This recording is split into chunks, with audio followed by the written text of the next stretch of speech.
Friends welcome to Telugu education dubs YouTube channel. Friends వాళ్ళ వీడియోలో నేను మీతో డిస్కస్ చేయబోతున్న టాపిక్ ఏంటంటే ఏపీ పాలిసెట్ 2025కి సంబంధించి కౌన్సిలింగ్ ఫీజు ఎలా పే చేయాలో స్టెప్ బై స్టెప్ ప్రాసెస్ నేను మీకు వీడియోలో అయితే ఎక్స్ప్లెయిన్ చేస్తాను. సో వీడియో అనేది ఇంట్రెస్టింగ్గా యూస్ఫుల్గా ఉంటుంది, పూర్తిగా చూడడానికి అయితే ట్రై చేయండి. ఇక టాపిక్ అయితే స్టార్ట్ చేసే ముందు నా చిన్న రిక్వెస్ట్ ఏంటంటే ఇప్పటివరకు మన తెలుగు ఎడ్యుకేషన్ డబ్స్ యూట్యూబ్ ఛానల్ని మీరు ఎవరైనా సబ్స్క్రైబ్ చేయకుండా చూస్తున్నట్టయితే మీకు యూస్ఫుల్ అయ్యే ఇలాంటి ఎన్నో వీడియోస్ కోసం అయితే సబ్స్క్రైబ్ చేసుకోండి. ఫ్రెండ్స్ ఇక టాపిక్లోకి వచ్చేసినట్టయితే ముందుగా ఒక చిన్న ఇన్ఫర్మేషన్ అయితే షేర్ చేయాల్సి ఉంది. ఏంటి అంటే యాక్చువల్గా మేము సెర్చ్ చేసినప్పుడు పాలిసెట్కి సంబంధించి కౌన్సిలింగ్ వెబ్సైట్ అయితే దొరకలేదు. అందుకని పాలిసెట్ మేబీ కౌన్సిలింగ్ అనేది పోస్ట్పోన్ అవ్వచ్చు అన్నట్టు ఎస్టర్డే వీడియో అయితే చేశాము. బట్ అది రియల్లీ మా సైడ్ నుంచి సారీ, ఎందుకంటే ప్రాపర్గా మేము ఇన్ఫర్మేషన్ అయితే గెయిన్ చేయలేదు, అందుకనే అలా వీడియో అయితే చేయడం జరిగింది. అగైన్ ఆ వీడియో అనేది నేను రిమూవ్ అయితే చేసేసాను.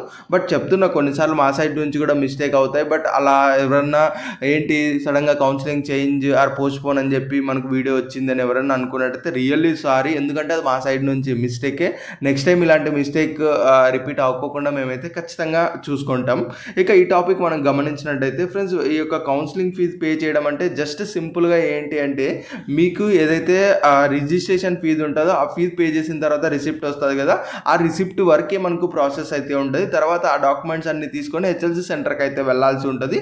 మరి ఎలా పే చేయాల్సి ఉంటుంది అంటే సింపుల్గా అఫీషియల్ వెబ్సైట్ ఓపెన్ చేయగానే ఇలా మనకు పేజ్ అయితే ఉంటుంది. ఇక్కడ నేను లైవ్లో అంటే ఒకరి స్టూడెంట్ నేను పే అయితే చేయట్లేదు కాబట్టి నేను డెమో చూపిస్తూనే మీకు క్లియర్గా అయితే మాట్లాడతాను. లైవ్కి దీనికి ఎలాంటి చేంజ్ అయితే ఉండదు, ఒకసారి అయితే గమనించండి. ఇది మనకు అఫీషియల్ వెబ్సైట్ ఓపెన్ చేయగానే ఈ విధంగా అయితే వస్తుంది.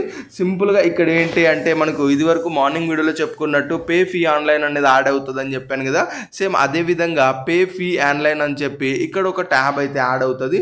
సింపుల్గా మీరు దీని మీద అయితే క్లిక్ చేయండి. క్లిక్ చేయగానే ఇక్కడ కింద పోర్టల్ అయితే కనబడిస్తుంది కదా, సేమ్ ఇదే విధంగా పోర్టల్ అయితే ఓపెన్ అవుతుంది. ఇక్కడ మీరు చేయాల్సింది ఏంటి అంటే ఇక్కడ ఏపీ పాలిసెట్కి సంబంధించి హాల్ టికెట్ నెంబర్, ఆ తర్వాత ర్యాంక్ ఏదైతే మీకు వచ్చి ఉంటుందో ర్యాంకు, అలానే కింద కనబడిస్తున్న నెంబర్ అనేది ఈ బాక్స్లో ఎంటర్ చేయాల్సి ఉంటుంది. ఎంటర్ చేసి సింపుల్గా గ్రీన్ కలర్లో ఉన్న పే ఫీ ఆన్లైన్ అన్న దాని మీద క్లిక్ చేసినట్టయితే మీరు ఎలా ఫీ అనేది పే చేద్దాం అనుకుంటున్నారు, మెయిన్గా డెబిట్ కార్డ్ నుంచా, క్రెడిట్ కార్డ్ నుంచా, నెట్ బ్యాంకింగ్ నుంచా అని చెప్పి మనకు ఆప్షన్స్ అయితే అడుగుతారు. ఆ యొక్క ఆప్షన్స్లో మీరు అనేవి ఎలా పే చేద్దాం అనుకుంటున్నారు సెలెక్ట్ చేసుకోండి. మోస్ట్లీ మీ యొక్క డెబిట్ కార్డ్ అంటే ఏటీఎం కార్డ్ నుంచి అయితే పే అయితే చేయండి. అలా డెబిట్ కార్డ్ సెలెక్ట్ చేసుకొని మీ కార్డ్ డీటెయిల్స్ ఎంటర్ చేసిన తర్వాత అలానే సివివి ఎంటర్ చేసి పే ఫీ ఆన్లైన్ అన్న దాని మీద అక్కడే పోర్టల్లో ఉంటుంది. దాని మీద క్లిక్ చేయగానే మీ యొక్క మొబైల్కి ఒక ఓటీపీ అయితే వస్తుంది. ఆ ఓటీపీ మీరు అక్కడ ఎంటర్ చేయగానే మీ యొక్క డెబిట్ కార్డ్ నుంచి మనీ అనేది కట్ అయిపోయి ఇక్కడ మనకు పేమెంట్ అనేది సక్సెస్ఫుల్ అయిపోతుంది. అలా పేమెంట్ సక్సెస్ఫుల్ అయినప్పుడు ఈ విధంగా మనకైతే చూపిస్తుంది.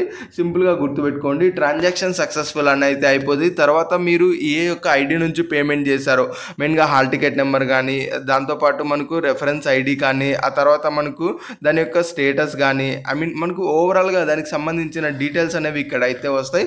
సింపుల్గా పైన ప్రింట్ అనే ఆప్షన్ ఉంది కదా, దాని మీద క్లిక్ చేసి ఇలా ఫీజు పేమెంట్ అయినది మీరు ప్రింట్ అయితే తీసుకోండి. ఇలా ప్రింట్ తీసుకొని ఏదైతే మనకు ర్యాంక్ వైజ్ హెచ్ఎల్సి సెంటర్కి కాల్ చేశారో ఆ యొక్క హెచ్ఎల్సి మీకు ఏ రోజు అయితే సర్టిఫికేట్ వెరిఫికేషన్ ఉందో ఆ రోజున రిమైనింగ్ డాక్యుమెంట్స్, దాంతోపాటు ఇలా ఫీజు పే చేసిన డాక్యుమెంట్ ఏవైతే రిసిప్ట్ ఉంటాయో ఇవన్నీ కూడా తీసుకొని మనకు హెచ్ఎల్సి సెంటర్కి అయితే వెళ్ళాల్సి ఉంటుంది. ఇక హెచ్ఎల్సి సెంటర్కి ఏమేమి డాక్యుమెంట్ తీసుకెళ్లాల్సి ఉంటుంది అన్నది కూడా నేను కమింగ్ వీడియోస్లో అయితే చెప్తాను, నెక్స్ట్ వీడియోస్లో. బట్ ఇలా మీరు సింపుల్గా కౌన్సిలింగ్ సంబంధించి ప్రాసెసింగ్ ఫీజు అనేది పే అనేది చేసుకోవచ్చు. సో ఇది ఒకసారి అయితే గమనించండి. ఇక కమింగ్ ప్రాసెసెస్ గురించి డెఫినెట్గా మన ఛానల్లో వీడియోస్ వస్తాయి, అక్కడైతే మాట్లాడుకుందాం. ఇది ఫ్రెండ్స్ మెయిన్గా వీడియోలో అయితే తెలుసుకున్నది. వీడియో నచ్చినట్టయితే లైక్ చేయండి. మరి ముఖ్యంగా మన తెలుగు ఎడ్యుకేషన్ డబ్స్ యూట్యూబ్ ఛానల్ని మీరు ఎవరైనా సబ్స్క్రైబ్ చేయకుండా చూస్తున్నట్టే మీకు యూస్ఫుల్ అయ్యే ఇలాంటి ఎన్నో వీడియోస్ కోసం అయితే సబ్స్క్రైబ్ చేసుకోండి.